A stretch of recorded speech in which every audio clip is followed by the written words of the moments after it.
Hi and welcome to Write Bike Repeat's highlights reel. We have a special guest today. It is Dan Deakins. Hello, Dan. How are you? Yeah, all good, thank you. Good to have you on. Thanks for joining me. Looking forward to chatting about all your favourite moments from the cycling season.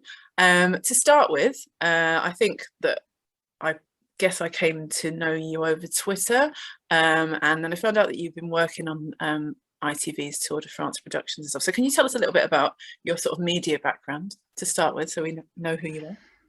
It's a long story, but I'll try to shorten it. Basically, I did a sports journalism degree at uni, and in the second year, Ned Boulting came in to chat to us about Lance Armstrong's doping, and turned out no one else on the course actually knew who Ned was except me.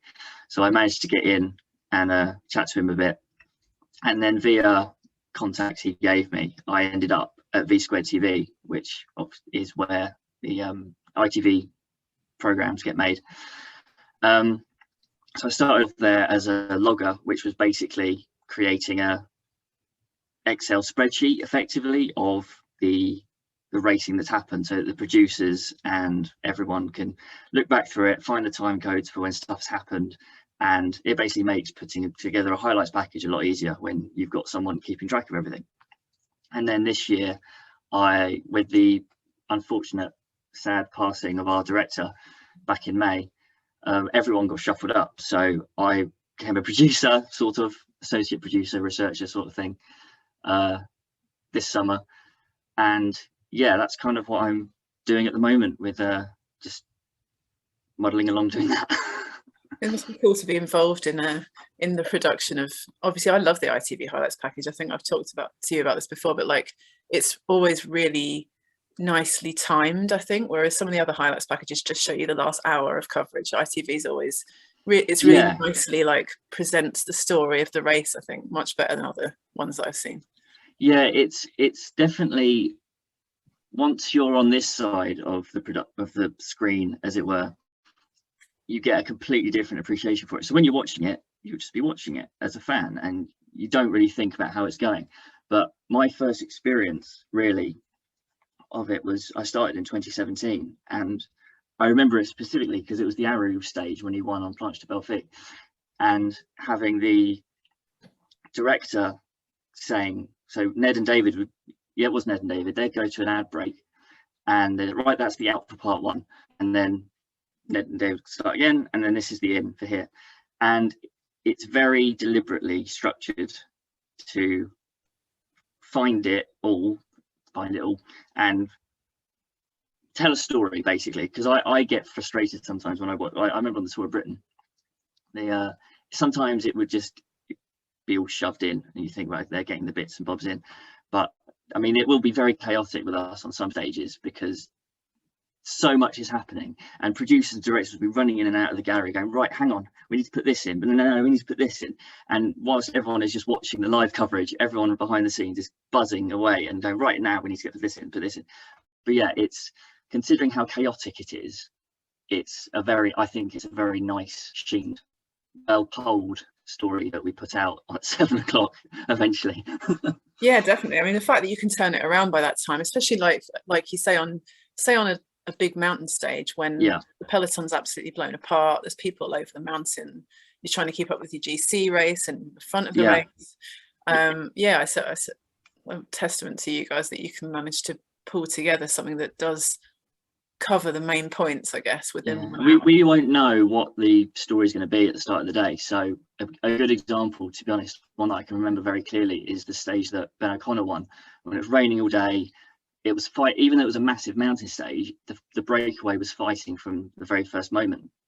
So at first we thought, oh, we need to put all the breakaway stuff in, but then there was the Ben O'Connor with Higuita and Quintana all the way up the mountain, but then we also had GC stuff going on behind. And it got to the point where literally everyone was looking at each other going, hang on, where do we start telling this story? Because it's been happening all day.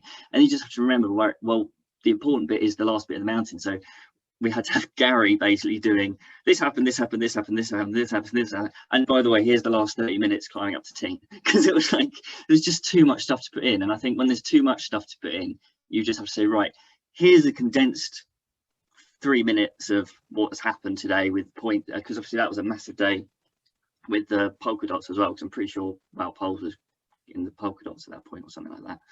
And so you've got all that story to tell, but then also there's a massive fight up the mountain at the end, and then you've got to get ad breaks in. It really does get chaotic, but yeah, no, I think it's you do a grand job, to be honest. It was my first way into cycling, actually, was through the ITV highlights. Well, actually, I think it was Channel 4 actually originally, and it shifted over or something. But it's quite something remarkable, I think, to be able to, I mean, even the broadcasters trying to follow the race in that kind of scenario live is still impossible to having enough cameras on everyone. So nice job. I sort of know Ned by proxy, purely by having sent him some of my amazing poetry, not my terrible haikus during the Tour de France. So that's my claim to fame, through knowing Ned. But you actually know Ned, so that's cool. It's one of those where I sort of feel quite lucky to have the job I do, because I met Ned. So it's like, I do know him, but at the same time I'm like, it's sort of a knowing at a distance sort of thing, of not trying to exploit that relationship too much. Yeah, definitely.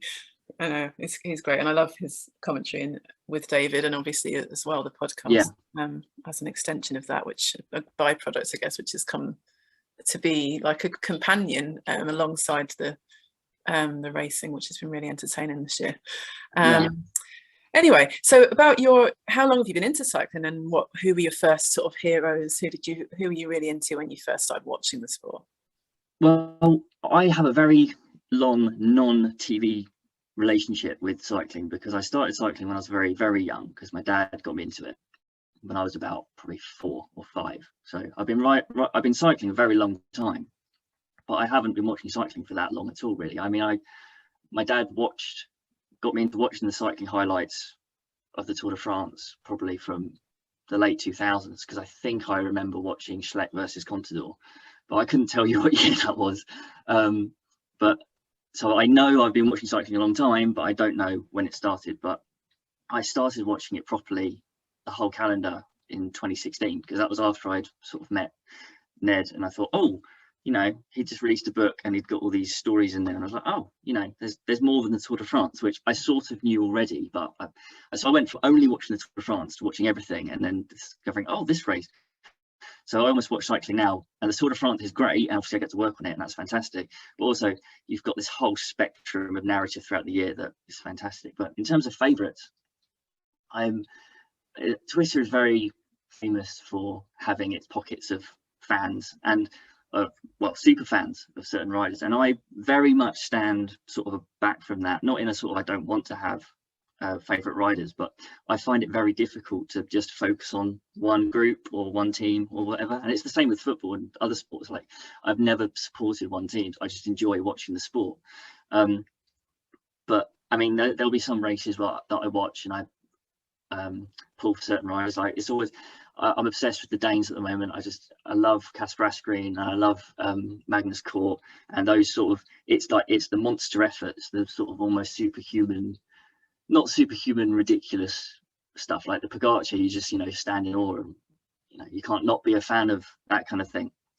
But it's the stories as well, like the Joe Dombrowski's at the Giro this year, and there's no particular focused fandom as such. I just love the whole thing.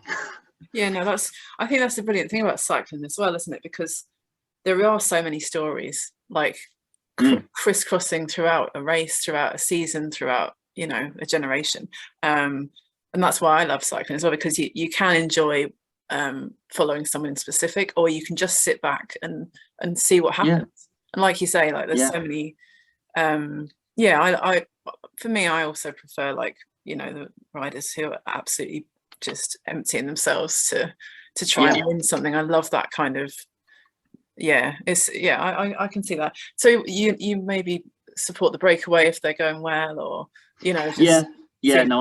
I'm definitely a breakaway little guy sort of supporter.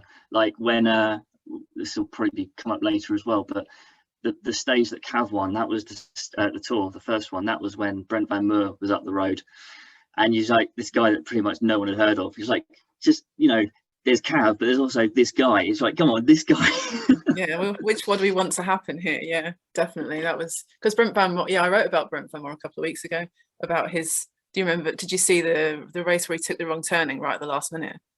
I heard of it, but I didn't see it. Yeah, it was just like the some might argue that the peloton would have caught him on before he got to the line, but there was a kilometre to go and the guy sent him the wrong way, and it was just, oh, he came back a few weeks later and won a stage at the Dauphiné, as a kind of a retribution. I think he was really angry that day, but yeah, I loved watching him win that stage. And yeah, that's the thing with the battle between him and Cav, and it, that, I don't know, right, what we're going to do is, it's a great moment for us to move swiftly on to your answers to the categories that I sent you, because I think that there might be a good tie-in straight away here. So we always start with your biggest cheer. So the moment that had you jumping out of your seat, the moment that you celebrated the most, that you enjoyed the most this season. So what did you choose for this category and why? It's a fairly obvious answer, but you can't really go away from Cav's win at the Tour, the first one, and that whole Tour in general for Cav. Because, I mean, this answer broadly kind of starts with a mea culpa from me, which is that, I mean, it's very important in life as well to recognise when you're wrong. And I was calling for Cav to retire privately, definitely not publicly, because that would have been a very bad move, but privately calling for Cav to retire because it was just painful, like watching him getting dropped off his own lead-out train pretty much. It was at Quebec at the time, or to mention data, and then Bahrain. And then there was that horrendous interview in the rain at the end of Wevelgem last year when he was in tears, and I even put a tweet out because I thought he'd said he was retiring, and put a tweet out saying, "Thank you, Cav. You inspired a generation." And then he moved to Quick Step, and I thought, fair enough, fine. But they've got Sam Bennett and they've got Hodge, and they've got Jacobsen. I just thought, okay, that's the salary thing. I think he's still living off his name, which he's entitled to do, but I was a bit cynical about it. And then Turkey came around, and I was doing, as I typically am, busy out getting my car cleaned for my other job, and I had UCN on in the car, and they were coming in. I knew the sprint field was quite weak relatively, with Greipel and Philipsen. I thought, well, top three will be fine. And he starts winning stages in Turkey, and I thought, okay, this is interesting. And then Benji Narsson starts Cav for the Tour. You think, well, fine, but Bennett is by far the better rider, and he'll obviously go. And then Bennett has his knee injury, and then falling out with Patrick Lefevre, and you're thinking, oh, Cav's gonna go to the Tour. And then a week before the Tour, they tweet out, I mean, I think even Cav said in an interview recently, he didn't really even know until a week before the Tour. So he was training for the Tour without knowing if he was going to the Tour. And then he finds out he's going to the Tour, and you think, flipping heck, this is like, when did we go back sort of 4 years? It's like, I mean, even it's longer than 4 years ago, because I think his last big year at the Tour was 2016, if I'm not mistaken. And you then stop. Then also you start thinking, well, hang on, Ewan's going, and Sagan's going, still one of the biggest names in the world, and Philipsen and Merlier, and you think, well, hang on, how's he going to go hang with them? And then you see the carnage of that first weekend of the Tour, and so many crashes. And then that fourth stage comes around, and you hear it. I mean, that commentary from Ned is just, it's going to live on, because just screaming Cavendish at the end, and then this fist clenched in front of it. You just think it's stuff. I mean, someone probably will make it into a movie, but it's the stuff of movies, like having that sporting comeback, and then to go and do it again and again and win stage after stage after stage. Fair enough, the sprinting field was reduced because of the amount of crashes there were, but he was still winning the Tour de France stages. And then you then have the story of getting through the Tour and think, well, can he get over the mountains? And he got over his first weekend of mountains, and then he started getting over the second week of mountains, and then he makes it to, I mean, fair enough, I criticised him privately for his sprint on the Champs-Élysées, because he left Mercu behind, and what are you doing leaving Mercu behind in a sprint? And Wow beat him, but he won the green jersey. And it was one of the biggest sporting comebacks like ever. And it was I mean, I don't really actually get emotional at all watching sport. I get sort of I just enjoy watching the spectacle. But that was like flipping heck. It didn't properly land that what an achievement it was. Yeah, definitely. I think you're the third. This is the third episode. You're the third guest I've had on, and everyone's mentioned Cav. We've all talked about Benji's Cav to the Tour and the trajectory of the storyline, that how it played out. But you're the only one who's sort of talked us through it, kind of step by step. And I was just sitting there, just thinking about it, and remembering. And yeah, to be honest, I think it's actually my biggest cheer moment as well, because despite my fairly well publicized loyalties when it comes to cycling teams and riders, Cav was my first big influence, and he was one of the reasons why I started watching cycling. And yeah, it was something else, wasn't it? And I think, again, as you say about the sort of it taking time to kind of to settle in and to realize the significance of it, it was something else, wasn't it? I remember him changing coaches. It must have been at the end of last year coming into this year, but that change of, I don't know if it's a change of mindset or a change of training or whatever it was, but it coincided with him no longer suffering from Epstein-Barr as much as he was, because obviously that took him out of action effectively for 2 years or 3 years. But yeah, it was mesmerizing, really, because we started putting together packages. I say we, the producers started putting together packages of 2008, 2009, 2010, 2011, when he was winning, I think, four or five stages of the Tour regularly. And it almost looks like a different era. Somehow 10 years ago looks like a different era in cycling, mainly because the teams are all different. A lot of them are different, but it looked like the same guy. And Cav's the kind of guy who, whether it's his first race win or his 160th race win, he embraces it exactly the same. Like, it's not about him, he's thanking his teammates.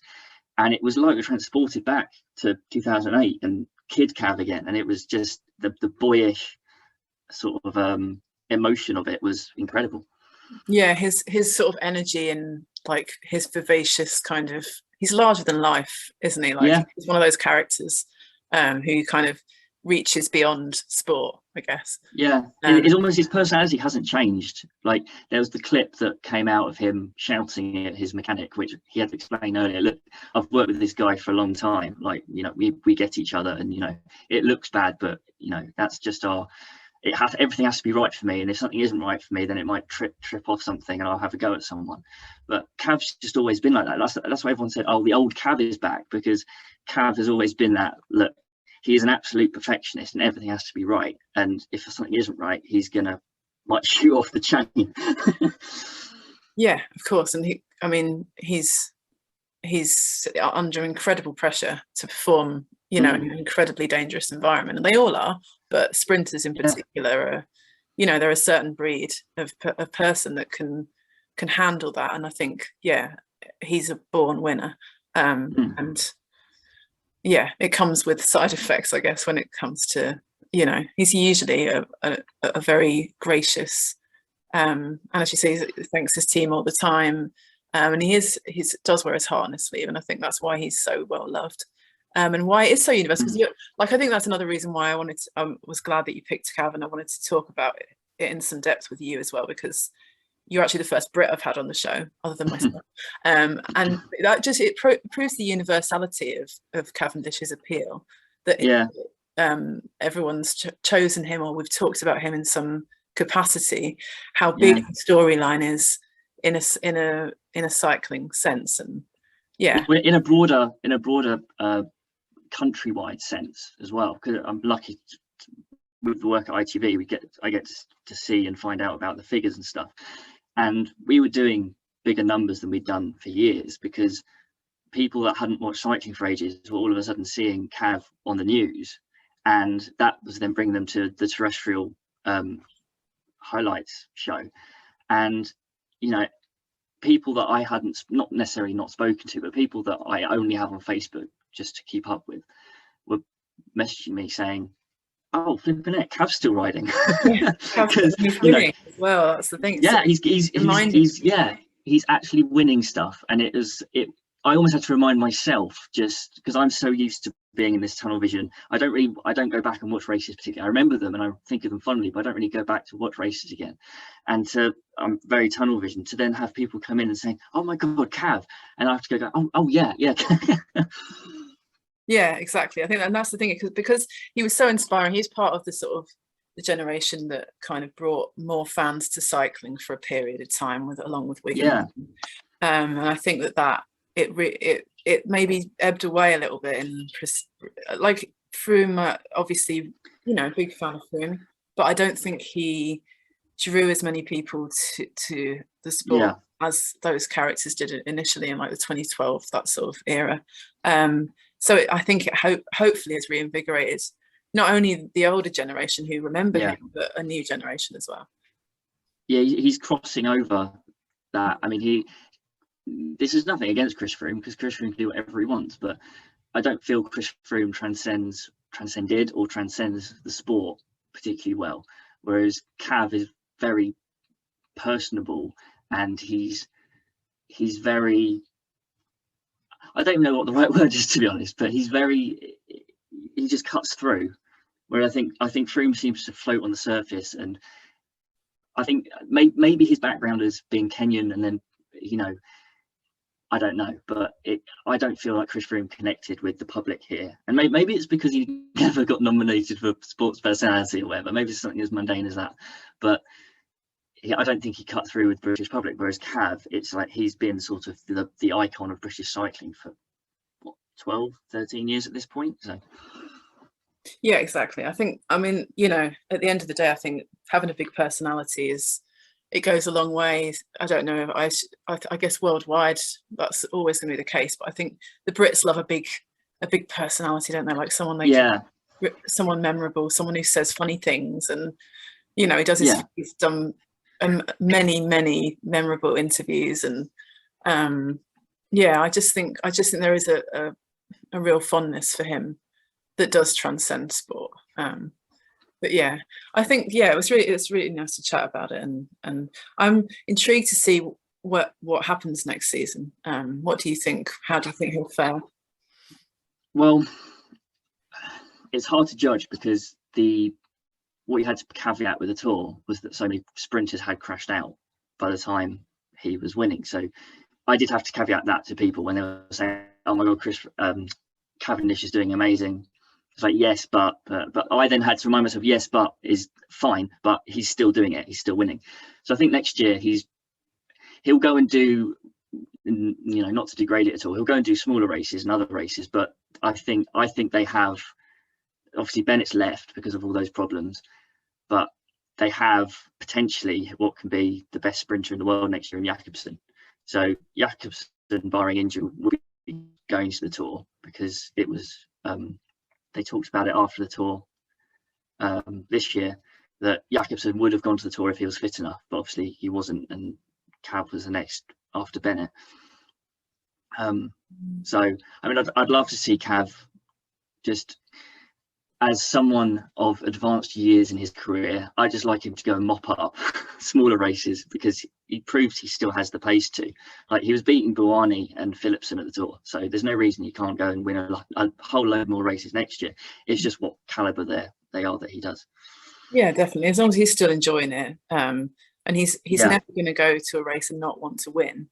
No, exactly. Yeah, it's not in his makeup, is it? So I don't think I think he would admit he'd just step back from it. I think if he didn't think he could be competitive again. I feel like he's also at a point in his career where he's wanting to help the next generation, because I didn't watch it, but I saw it. I'm pretty sure at Deutschland Tour they had Steimler there, who is the sort of their, I would say he's their next, he is the next generation, but he's sort of a stronger, not necessarily a pure sprinter, but he's a strong German rider. I think, well, Cav was working for him quite a lot there. So I think there's definitely an element of him now where he's like, well, I had this fantastic career and now I can help the kids out, basically.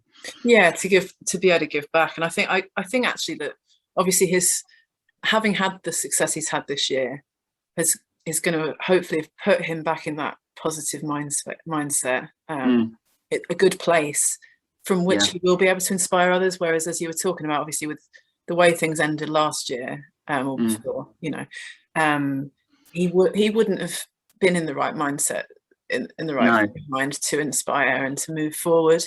And now he's kind of, I guess, cleansed or had closure or whatever it is that he's come back and had his moment again. I think he will, rather than kind of, everyone was hoping he'd win on the Champs-Elysees, do a mic drop and just go and live in, Well, he said he would have. He said he thought about. He said he thought about retiring if he'd won on the Champs-Elysees, and I almost feel that it's not. I mean, there's the broader narrative of that tour that Wout won 3 different stages for the first time since Merckx, because he won a sprint, time trial, and a mountain stage for the first time since Merckx in whatever year it was. So there's that narrative as well. But it would have been amazing if he'd done it and broken it. But I think there's some sort of, there's a nice full stop in that he didn't do it as well. Like the fact that you've got the greatest rider ever in Merckx, that you've got the greatest sprinter ever in Cav, and they're both on 34 stage wins. I just think there's a nice sort of, no, you don't have to have this stupid sort of Ronaldo, Messi, who's the best ever conversation. It's like they're both the best ever there. It's just leave it. That's a nice thought, actually. Yeah, that they can kind of, that there's a sort of a symmetry, and they can just, instead of having this kind of like a monkey on his back or something, like looking over him all the time saying, you need to do one better, you need to beat this. He's proven, and the fact that he caught it in the first place is fantastic. exactly. So I think now that, I hope that he'll be able to just go and inspire young riders, participate as and when he wants to, and just end it on his terms. Yeah, definitely. Speaking of which, have you seen the Movistar announcement this morning? Yeah, eternal evergreen Valverde is finally hanging up his wheels. Yeah, and the music, the accompanying music, was very sort of dramatic. Oh, I haven't seen the video. I just saw it's very I think it speaks to it being the actual end this time. Although it ruins the gif I always put with him, which is the old bloke saying, "I'm in my prime." I thought he's never going to retire, but apparently he now is. So. Well, we'll use that as a small segue into the next category, which we move from the positive to the negative. So, what was your sort of most disappointing moment, your shed a tear moment, where you felt really sad about something in cycling this year? What did you choose for that one? Mikel Landa's crash at the Giro, because his year up to his spring, just as an entire thing, was probably one of the best periods of his career. Like, he was doing he got top 3 and top 6 in the Italian classics in March. He got top 10 at Tirreno, I believe. I remember. Let me just quickly check. 5th, or he was. I think he was top 5 at Tirreno. Yeah. Anyway, either way, he got a good result at Tirreno. He got a good result at Basque Country. He was going really, really well. And then that aerial shot of them coming into the sprint for stage 5 or 6, whichever one it was, and you just see, I can't remember the team, but the rider clipping the traffic furniture, road furniture, and taking out a Bahrain rider, and you just think, oh, don't let that be Mikel. And then there's that now iconic picture of him sort of lying forlornly on the floor, like in immense pain.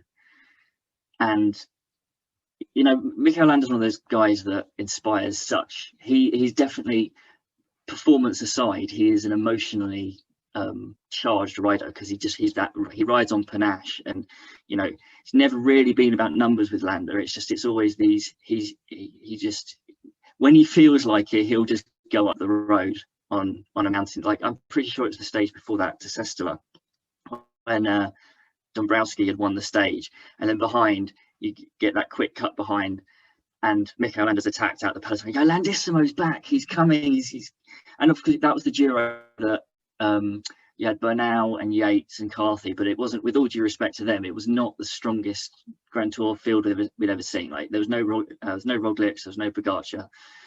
We thought this could be the year that Landa either wins the Giro or at least podiums. And to crash out just because of an accident like that, you just thought, you know, sometimes something happens, you think it's not meant to be. Like he's not meant to have that. Well, he's won things in the past, but now it feels like there's just things keep getting in the way. Yeah, it does. There is that real sense of like just bad luck that seems to follow Landa around, like that sense of it not meant to be. But it was just those accidents that just happen because of just sheer a moment of not concentrating properly or whatever it is. I mean, I seem to remember it was raining as well, so there's always that element, but just it wasn't a brilliant kind of last kilometer or however long. I remember it being talked about as a very dangerous final bit, because there was traffic, road furniture everywhere, and it was raining, and there were corners, and I'm pretty sure it was a sprint stage. So it was one of those where you think, why can't you? It's Italy. It's like there's most of the roads in Italy are straight. It's like, can you not just have it finishing on a straight last kilometer? But it was left, right, you know, or take time from 10 kilometers back instead of, you know. There seems to be an argument for doing something more, especially in Grand Tours, when, you know, you've got to try and keep people fit for 3-4 weeks, trying to avoid these obvious hazards. It would be good if they could do a bit more with that. But yeah, so, and then obviously he did come back into fitness, but not to form, sadly. Yeah, I mean, there was that really weird Vuelta stage where Jack Haig sort of became their leader by merit, because he was actually being able to stay in. There's the sad him just, it was always the Mikel Landa drop shot on a mountain stage. It was like, oh God, here we go. But then, as with all cycling fans pretty much, as soon as you see a big name get dropped out the back, you go, well, you know, he's going to go and win the mountain stage, or he's going to go and, you know, go in the breakaway. And it never really happened until that, I can't remember which stage it was, but it was like 80k to go, something ridiculous like that, and he just shot off the front. He's like, Landa's back. And then he just went pop, and then it was like, oh, Mikel Landa's DNF'd. And you thought, it's all well and good sort of having that emotional feeling for him as sort of that, the panache rider. When your teammate is the GC guy and you just shoot yourself off up the road and then you DNF, you think, what on earth are you doing, mate? Like, you're supposed to be a team player, now that you're not the man anymore, you're supposed to be a team player, and he just was like, what are you doing? Yeah, it was like a visual representation of his like demise, his overall career. Like it was a metaphor. It really was. Oh, Mikel. Yeah, I do. Yeah, there's not a lot else you can say, really. No, it was really disappointing. It's Mikel, exactly. So, and I know I feel sorry for his sort of long-suffering fans who've been waiting for his time to come, and it did seem like this season he was in really good form. But yeah, I don't know whether, you know, he's the architect of his own demise at the end in the Vuelta or whatever. And people say you make your own luck, especially in bike races. But also, yeah, it was just terrible luck. So yeah, good choice. And you know, perennially, just maybe next year, Mikel. yeah, maybe next Euro. Maybe next. We'll see. Fingers crossed that he can come back to some sort of form again. So with that, we'll move swiftly on to our next category, which is your biggest surprise. So this could be a rider or a race or some event that happened that surprised you. What or who did you choose for your biggest? It's very specifically the end of stage 19 of the Vuelta, which I'm pretty sure was the best Grand Tour stage of the season, because it was Ineos lighting it up from 60k to go with Yates and Bernal, and it was, you never in the Sky era, you never saw, I mean, to put it bluntly, you never saw exciting racing. It was very sterile and it was mountain trained. But for that very same team, but under a different name, to be lighting it up and sort of thing, right, this is our last chance to get Yates on the podium, sort of thing, and or Bernal for that matter. And I'm not going to go through that last 60k because it was utter carnage, but that last hour and a half of racing, it was probably the best we've seen in a Grand Tour at least. And then that final climb where it was a game of chicken, and you had, I'm going to forget his name now, but there was an Euskadi, I'm pretty sure, Euskadi rider who kept coming through, and he was right. He was from the breakaway. He was riding his own pace, so he kept coming past and through, and then they would attack and obviously catch him again and drop him, and then he'd come back through again. And then coming up, you had Yates and Roglic and Haig and Mass, if I remember correctly, all just basically going, well, we're not taking Roglic to the line because Roglic will beat us. And you thought, well, Yates needs to attack because he needs to take seconds on Haig to get on the podium. And then I remember it so vividly, just that head-on shot of them and Clement Champussin's face as he just shot past them. And, you know, you're just going, wait, what? What was that? And then it was almost like the moto driver didn't know either, because it was like, well, hang on, but this is the GC, but the guy's just gone. It was like, what? Hang on, what's happening? And then Champoussin just kept going. I think I can't even remember how far there was to go, but it can't have been much more than 2 kilometers. But he just kept going and kept going. And then it was like, well, now we've got to follow Champoussin, but there's a GC battle. And then the closest I can compare it to is that sort of Wallace and Gromit sort of face, just like massive, just sort of gurning face, tongue hanging out, teeth gurning, just absolutely going all in. And then he won it. And I just remember every single person's reaction on Twitter after that was, what the F just happened? Because it was like you're just so used to Roglic terminating in that scenario, just going, yeah, right, I'm just gonna go win now. And then for someone who people back, I mean, there is literally a Twitter account parody set up for Champoussin, because the amount of times people pick Champoussin to pick a particular stage and then he wouldn't, and then all of a sudden nobody talks about Champoussin at all for this race, and then he just pops up and wins in the most unlikely of circumstances. And it was just, I love moments where I have no words. Like I have a journalism degree, I'm supposed to know how to use words, but when he came through, I just had nothing, had absolutely nothing. It's just what the F just happened. Yeah, it's absolutely brilliant. Like, cycling can bring those moments. And sometimes, like, I'm going to pick a sort of a comparison that I think everyone did have words for immediately, which was Taco van der Hoorn's win at the Giro, which was so beautifully, like, it was almost choreographed. Like, you could, the way that the peloton were driving down on him, and there he was at the front, and you were already composing like sentences. I think you had time to process that. I think, yeah, exactly. So it kind of like, from one writer to another, I think we can both kind of appreciate how you already start kind of writing in your head, don't you? Like, coming up with the words to describe it. And with Taco's, when it was immediately there and it was poetic and picturesque, but Champoussin's, like, it was just like you say, it just exploded out of nowhere.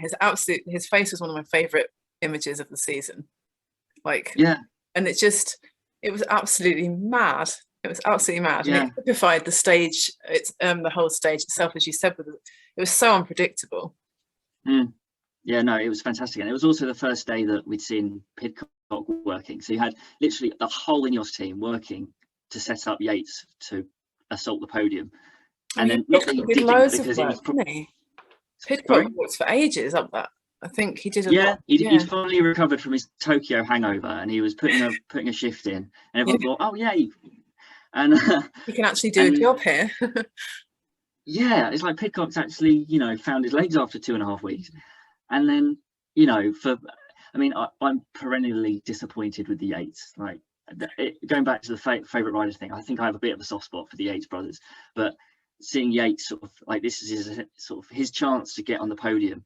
And then for potentially, barring a rider who their rider type wouldn't allow them to win that stage, Champoussin was probably one of the least likely riders you'd think to just show up at that point. Just an absolute random. You think, hang on, it's one of those not few moments in cycling, because there's loads of them, but one where you actually think, no, this is not the way the script's meant to go. Like, it's the other people's time. Mm-hmm. Yeah, exactly. He wasn't part of that act at all. He was an extra on that day, and he took the main role. So. To continue that sort of that metaphor, but it fits completely, because it was like the kind of cycling equivalent of a photo bomb. Like, it's just, you know, like, Yeah. Oh no, that's a up really in the good. back of That's the a really shot good example of that. Yeah.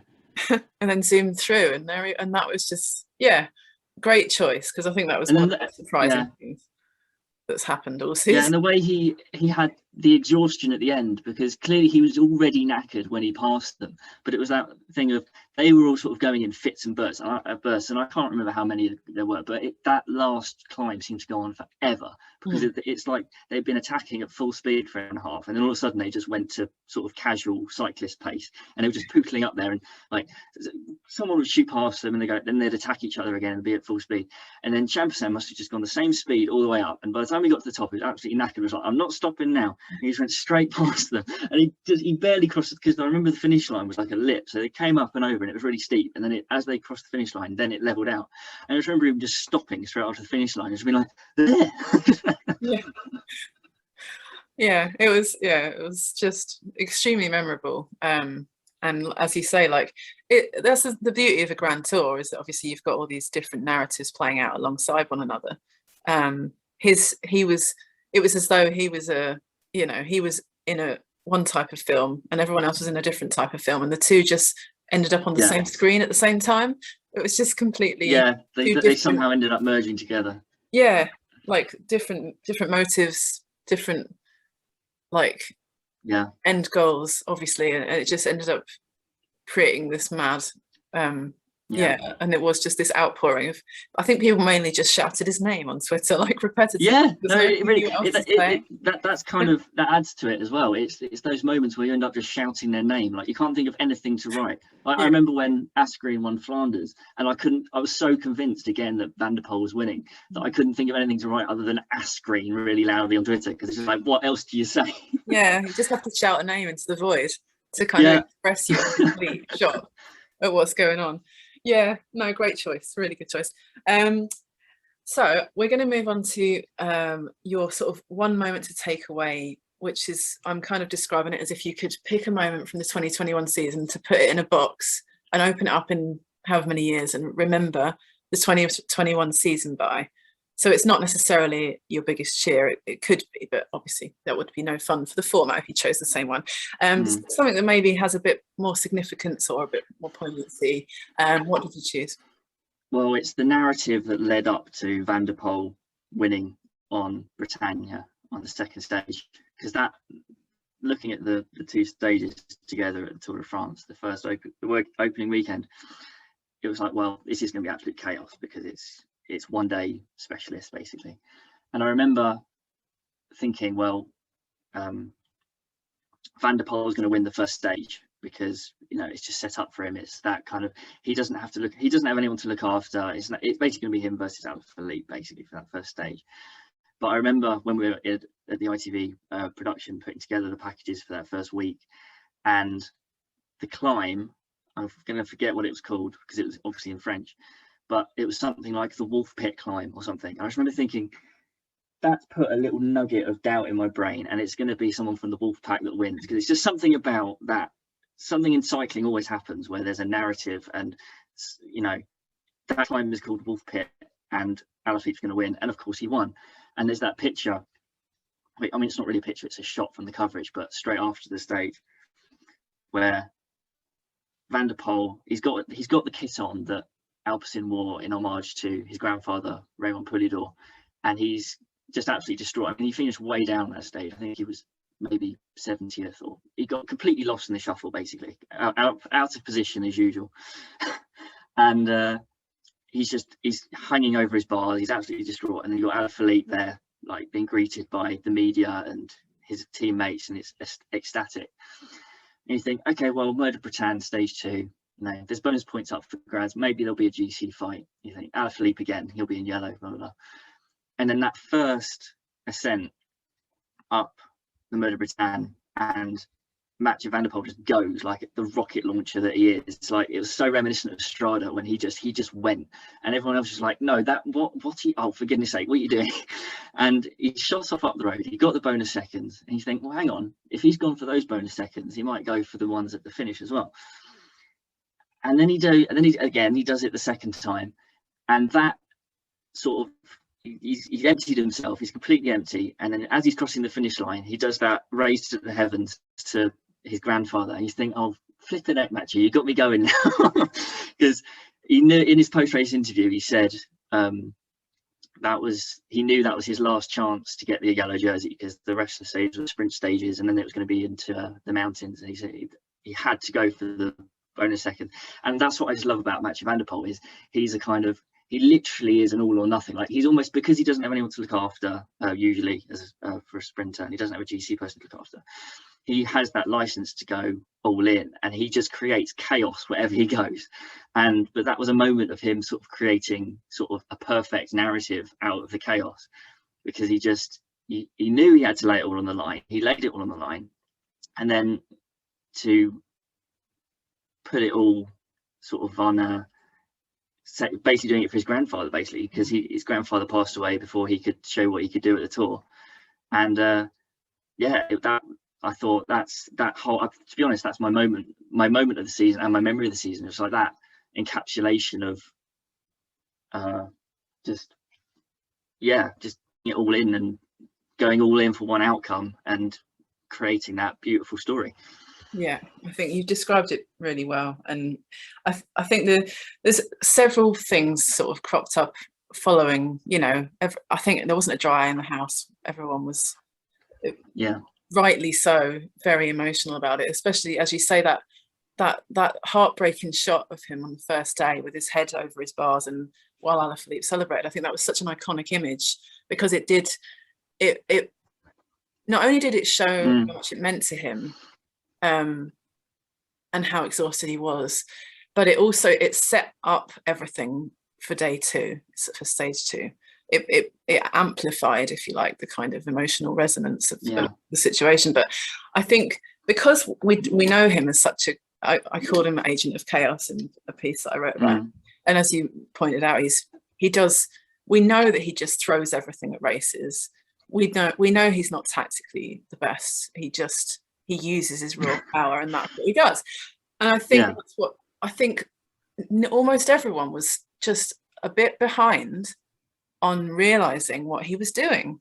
They were like, what are you doing? Why are you going now on that first climb? Still 20k to go, mate. What are you doing? Just hold something back. Oh God, it's Mathieu being Mathieu again. But it was the absolute, like, I mean, it's not math genius to work out the 2 sets of bonus seconds, time, etc. But it was so calculated, and that's unlike him. He's pretty much just, let's go for it because I feel like it, or I was cold, so I'll just strike out from 50 kilometers to go. There's no thought or it always seems there's not a lot of thought process behind the decisions he makes. He does it on feel, on when he's feeling powerful, or just when he feels like it. But that was such a calculated move for such a specific goal, and the fact that it all worked out. I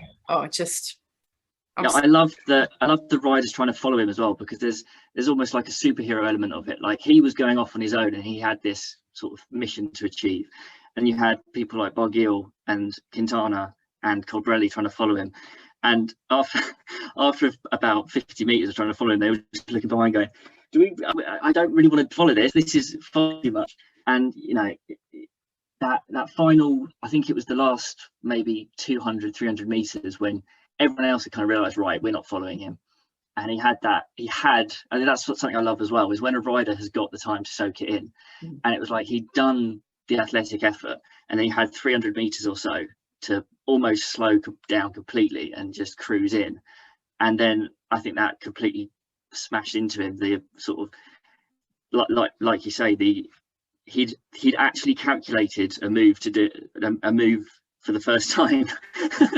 And he'd pulled it off. And I mean, to be fair, there's quite a lot of times when you hear a rider say, oh yeah, I calculated to do this, that and the other, but it didn't come off. But when you're Van der Poel and you've got rocket launcher power, you can use your power for good. Continue the superhero analogy. You can and then his interview post race was, I mean, I know Seb Piquet, I think, sort of brought it out of him, because I don't think he would have mentioned it otherwise. Well, maybe he would have done, By the way, he said, "Who were you thinking of today?" And the way he just had to look up with those little sort of puppy eyes and go, "My grandfather." You just go, "Oh, for goodness sake!" I think it that's was like the perfect 2-day story. That you don't need to ask that question, but the fact that he did ask the question that elicited that answer in the way he said it, just put a little cherry on top of it. Really, like, just made it just perfect. And I think that it's one of those questions where you don't need to answer it. You didn't, it didn't need to be asked. You don't need to ask it. But the fact that it did come out that way just made it even more special. Yeah. So I just, so using his power for good and all that. And I was just thinking, does that mean that if he's now worked out that he can also use his brains, he's going to become a super villain instead? So he's going to be incredibly powerful and also very smart. Yeah, I mean that's just also testament to sort of the era we're in now, where you've got this sort of triumvirate, if not more, maybe 4 or 5 riders who have this incredible power, and they all come together on these one-day races. And occasionally you get something like we had with the Tour, where you've got Roglic, Pogacar, Alaphilippe, Wout van Aert, Mathieu van der Poel all in one place, and there's only Remco missing, I suppose. And you know, the Tour's slightly different because they've all potentially all got different goals, but when you bring them all together, you just think, this is just it's like an Avengers assemble kind of. Who's going to turn on who? What's going to happen? I love this this ongoing kind of superhero motif we've got going on. I think it makes sense, actually. Remco's maybe the Robin character at this stage. I'm probably going to I mean, I don't have great knowledge of superheroes, but I put him in sort of the current Spider-Man, Tom Holland. That's a good call. He's almost a bit immature, and he probably is because he's only 21. You've got your Roglic, who's probably Iron Man, and I mean, I could probably go on far too long with that and trying to people up. But you know, Van Poel's got to be Thor, right? Yeah, probably. Yeah, Wout van Aert might be the Hulk, but he might be too big. I don't know. Anyway, that's a whole other conversation. Anyway, we're probably going deep into this, but I think it's. I had a point to make. Oh, I know. So, bearing in mind that you have this kind of constant discourse about riders who go into 3-week Grand Tours with the intention of, or if it's not openly stated, the kind of expectation that they're not going to complete the tour. A la Van der Poel, Ewan on a couple of occasions. And you get this constant, it's disrespecting this and blah. But if Van der Poel had gone into the Tour de France with the expectation that he had to complete 3 weeks, we might not have gotten that amazing moment. I mean, is that what's your take on that?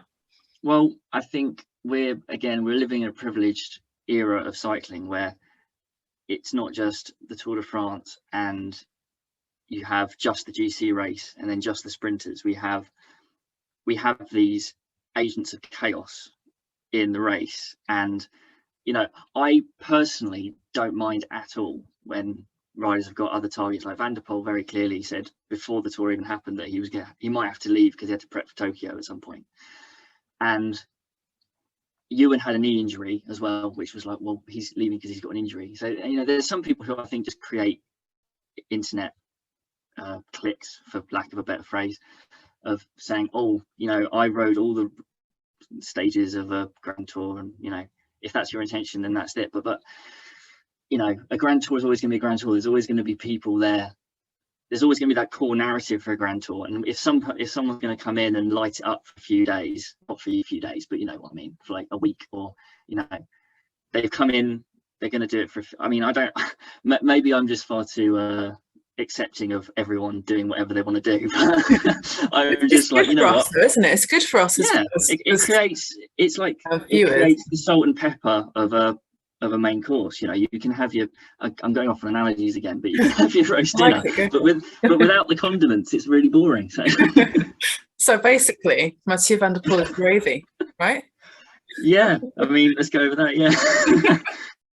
Okay, we're going to move on from this because I could genuinely talk about this all day, but maybe I need to do like a spin-off show or something, like a superhero kind of spin-off show. Anyway, so we have we need to talk about your unsung hero or MVP, somebody who maybe hasn't got the recognition they deserve this season, whether it be for their own achievements or doing a job for somebody else. Who did you go for?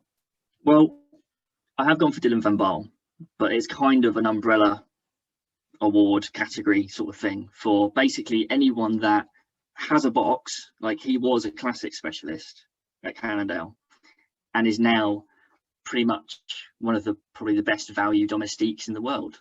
Like, I think this year you can put Tratnik into that as well, and Arish Hero to a certain extent with his work for Jack Haig at the Vuelta. But it's those riders that they're only supposed to do, not only supposed to do, but in the narrative of cycling, it's like, well, they're a classics person and they're a this and they're a that, but then they pop up and they're getting over mountains, and it's like they shouldn't have to sort of do not necessarily shouldn't have to do the extra training. But you see Dylan van Baarle on the camps with Ineos, and you know, he's probably he is one of the heaviest guys in that team, and yet he is the one. He's always on the front. Like, he's almost replaced Vasil Kirienka in that way, because Kirienka was kind of the guy before that who, you know, he was, I can't remember I know he was a time trialist, but I don't remember his classics record or anything like that. But you know, he was someone who was in a box, you do that thing, but then they show up at the Tour or whatever Grand Tour it is,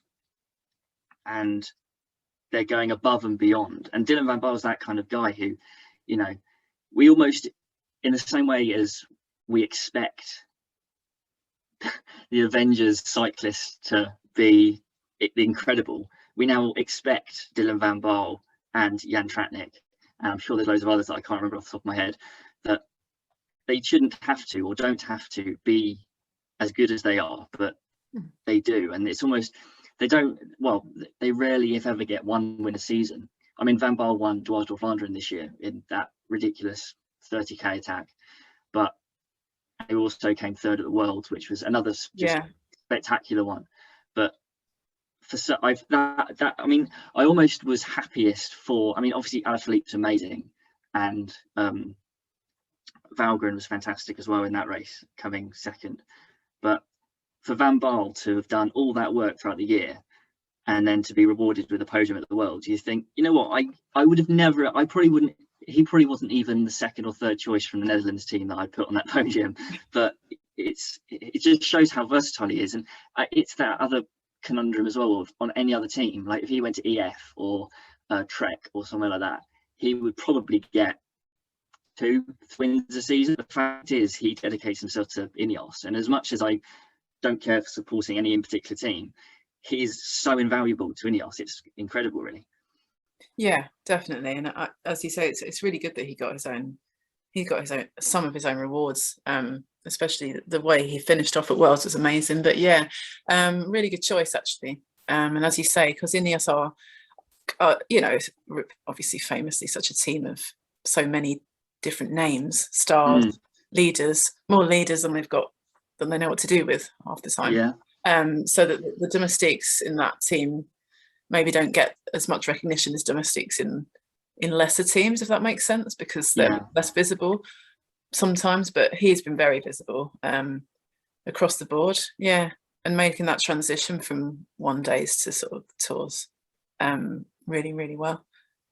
Yeah. How old is Van Baarle? I'm just thinking, so I'm wondering, like, he must be mid-30s potentially. How old, really? Crikey.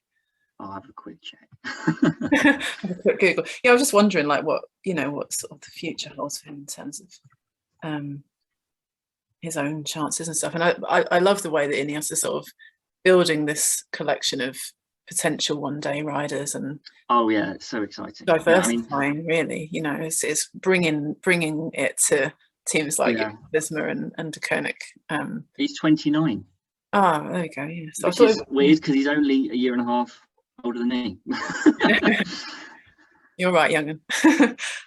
Yeah, great choice. So yeah, I think it will be interesting to see what happens next season, and especially with Ineos's kind of diversification transition period that they're in. Yeah.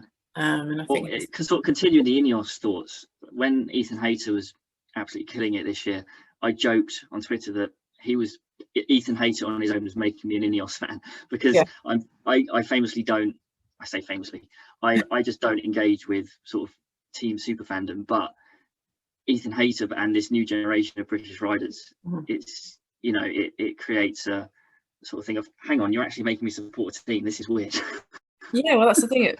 It's that commitment to the sort of young British talent, and also to changing what we expect from them, to making themselves different, to becoming more of a threat across different disciplines. It is appealing, especially, you know, as a British person, you want to have a team to get behind.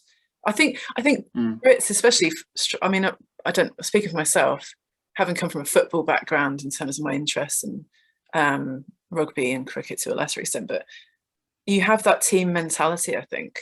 You want to stand behind something and cheer. You know, that's like, you stand on a football terrace behind your team and you shout. And I think that British kind of, let's all get together and cheer for our guys thing. Yeah, this was took me off for a little while, and I kind of went off. Off that, but now I can.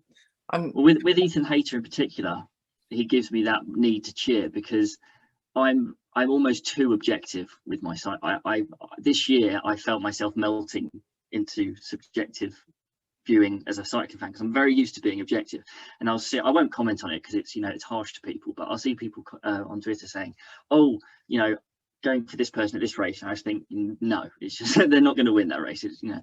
But when you actually start supporting someone, and I start to feel those Ineos shades coming on, and I'm like, Ethan Hayter's going to win this, and Ethan Hayter's going to win that, and Pidcock's going to win this, and it's not saying I didn't enjoy being a cycling fan, but it's I found myself this year in particular, especially going to the Tour of Britain and watching Hayter rip it up, I found myself actually enjoying supporting a rider, which I'd never done before, which was it's the first time, this year was kind of the first time I actually supported riders.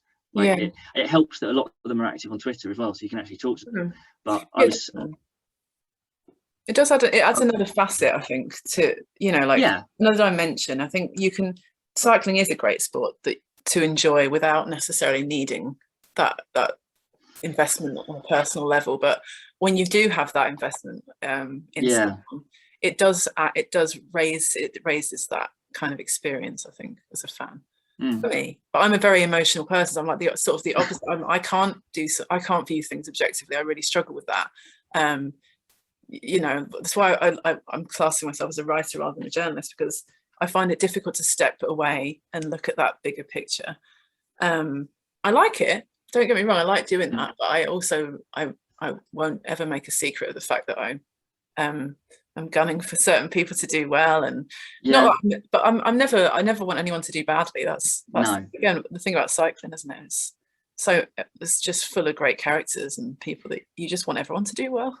No, exactly. It's a canvas that everyone can paint whatever they want onto. So it's, you know, you can like whoever you want, and you know, it's you can literally flip between teams or stick with a team, and there's something for everyone. Yeah, definitely something for everyone. I like that. We'll use that to move to our summary category, which is a sort of a one for the road, which is anything that you want to talk about which we haven't talked about, or maybe something you're looking forward to next year, or just a final, any other business comment kind of thing. So this feels like this year feels like, and COVID year doubled into this, it feels like the first time in my sort of life watching cycling that there's been a mass retiring of riders. The last time I checked Pro Cycling Stats, there were 47 retirees at professional levels. That's not even thinking about below at Conti level and stuff. And the amount of names that are there, you just think, I've been watching these guys for 10 years on and off, like with at least in the last 5 years anyway, 5 to 6 years, but with the Tour de France for the last 10 years. And it almost feels like a changing of the guard in a way, like not just a changing of the guard of riders, because we've got so many young riders at the moment, and sort of under 23s are kind of the pick of the market at the moment. Like, there's the most focus. It started with Pogacar a couple of years ago when he went to UAE, probably, and then Remco maybe the year before that when he went to Deakins. But there's a definite change of the guard, and it feels like it's come with this change of style of riding, in that you hear Thomas de Gendt now saying, oh, it's far too, you know, can everyone just calm down? It's all a bit like, it goes back to what we talked about earlier with Ned and David's podcast, when David Miller brought up newer humans. It really does feel like we've got this newer 2.0 style of cycling and style of rider, and it's great to have that on the one hand, but on the other hand, you've got so many riders retiring this year that it almost feels like that it's a closing of a chapter almost, and it's almost a bit sad. Yeah, no, I think there's a lot of factors, I think, that have kind of piled on to make it feel as though there are a lot of riders retiring. I think you've got your COVID year happened. I think that people that might have been thinking of retiring at the end of 2020 kind of thought, actually, no, I don't want to go out like this. I want to have one last proper season. So I think on the one hand, I think you've got like a doubling up almost. Like it's like 2 years worth of retirees in one.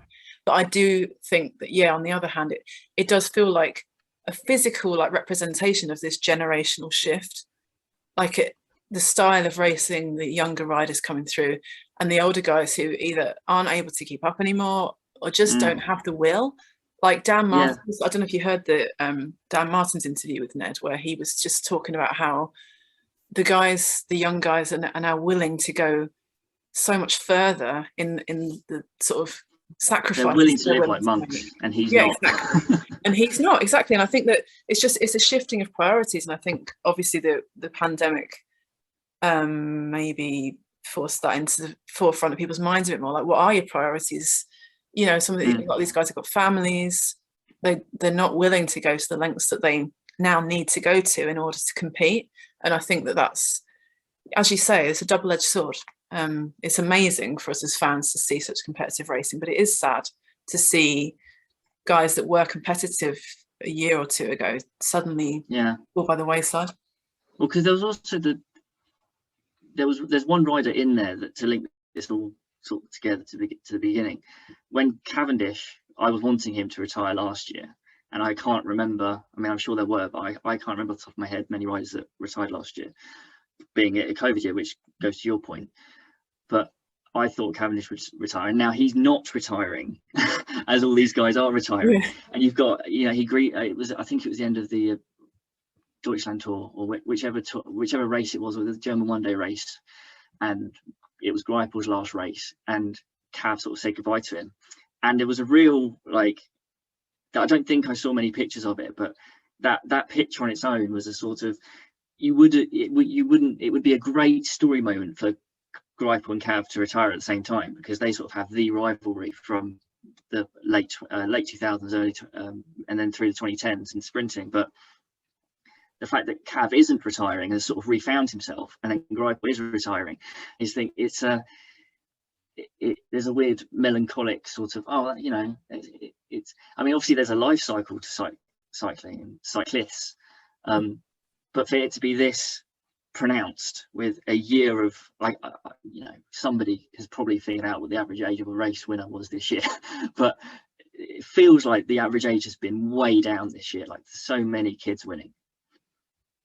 Yeah, I wonder if that's a trend that's going to continue. I think that you've got two separate issues. That you do get these, I don't want to say freaks of nature like Pogacar, but it's like Remco and these guys that seem to be able to physically just do more, with also the old-fashioned sort of coming through slowly through the ranks and having these plateaus and then improving again, and which is still occurring because that's still the normal progression. So I do think we will still see people like Ethan Hayter, you know, for example, has followed this path of he started on the track, and then he's done the under 23s, he's done the Baby Giro and Tour de l'Avenir, and now he's risen up to the next level, and he's not doing Grand Tours yet, he's doing week-long stage races and classics, and there are still plenty of riders out there going along the traditional route,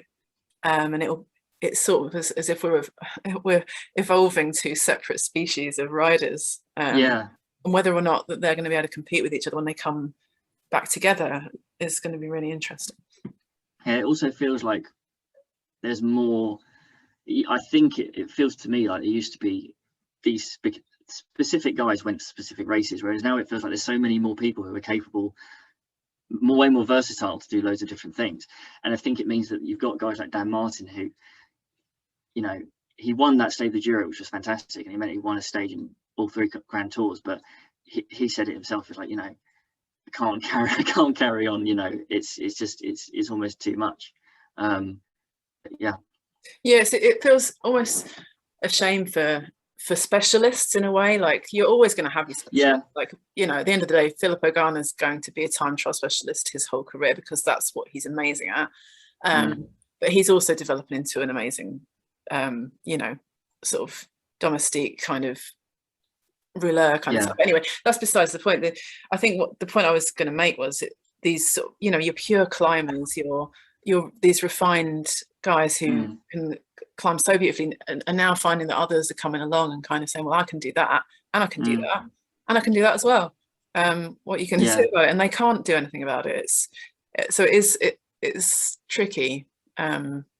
As a, you know, you want to see the best riding, but this versatility and multidisciplinary kind of I think it's going to force an evolution, not necessarily a biological evolution, but a rider style evolution, because we hear on podcasts of people saying this person, for example, Basov last season went into the wind tunnel over the winter, and you know, he's one of the best, he can be on his day one of the best climbers, but his TT was awful, and then he came back and I think there was a bit of a glitch there, like top 15.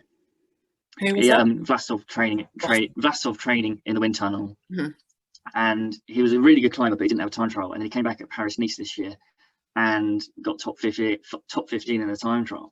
And there's almost that, it again links back to Mikel Landa, where everyone knew he was a fantastic climber, but he just had no time trial at all. You think there's these guys that have sort of, they're used to being, we are climbers, this is what we do. Like Quintana's one of those at the moment. It's like, he is a climber, that's pretty much all he does. But there's with Pogacar and Remco and João Almeida and this whole new raft of talent that, or at least this whole new raft of talent that's been developing over the last couple of years, they're almost going to force the current riders. I mean, Jack Haig's now one of these to a certain extent, where in the Vuelta, he sort of, to get on the podium, he had to have a good time trial. And, you know, I think it's going to force this evolution, and it's almost forced the evolution to the point where the older riders are just like, okay, no, I'm going to retire now. Yeah, and you can kind of see where they're coming from, I guess. I just hope I hope it doesn't harm the sort of diversity of, in terms of style of riding. If everyone can do everything, then it's sort of, I don't know. Well, there's always going to be riders that can't do everything, and they're going to have their specialities. So you're always going to have your classic specialists that only do the classics and stuff, and you're always going to have your climbers that go in the breakaway. But that again adds to the picture of like those 5 to 7 riders that we mentioned as being sort of the superhero riders. They can't be winning everything all the time, and that's what is special about cycling, is you can have someone like Ryan Toromé, who's been going at it for 10 years without much massive success, then going and wears the red jersey at the Vuelta for a few days. And you know, not everyone, cyclists are superhuman, but not every cyclist winning has to have that ridiculous performance. Like, you can have someone who's barely hanging on all day and wins, but then you can have someone like Van der Poel who lights the touch paper and, you know, makes the best pro cyclist look average. Yeah, definitely. I think I suppose it won't be so much a shift in because people will still, as you say, climbers will still win mountain stages, and one day specialists will still win classics, but maybe it will shift our perception in terms of what's valuable, or what we see as a significant win. Like, for example, I feel as though stage wins in the Grand Tours have become, I mean, obviously for riders they're hugely significant and important, but I think that their value from a fan perspective has really amplified this season. Like winning this year that was massive. Like we saw, I'm pretty sure somewhere around 50% of the Grand Tour stages this year, of all of them, of all 3 Grand Tours, were won by the breakaway, because you've got that contract element later in the season as well. You've got Campenaerts winning the stage to Slovenia, if I remember. Yeah. And, you know, he'd been the time trial specialist forever, and, you know, not winning that many at all. I can't I can't remember off the top of my head one that was notable that he won, but he literally stopped training for the time trial and said, well, I'm going to go and be, and now he's again one to put in this unsung hero category, because he's turned himself into one of the most valuable domestiques. Now he's off to Lotterdam, and you think, well, you know, you can speculate about the team and his role and all you like, but you know, he's earned that. So. Oh, definitely. He chose to up his game essentially, and it worked. He's been absolutely fantastic. He took the focus off the time trial, and it's focused sort of his overall ability much better. 100%. I'll draw it to a close, although I feel like I could literally chat all day about it, because that's the most fun thing to do, is chat about cycling.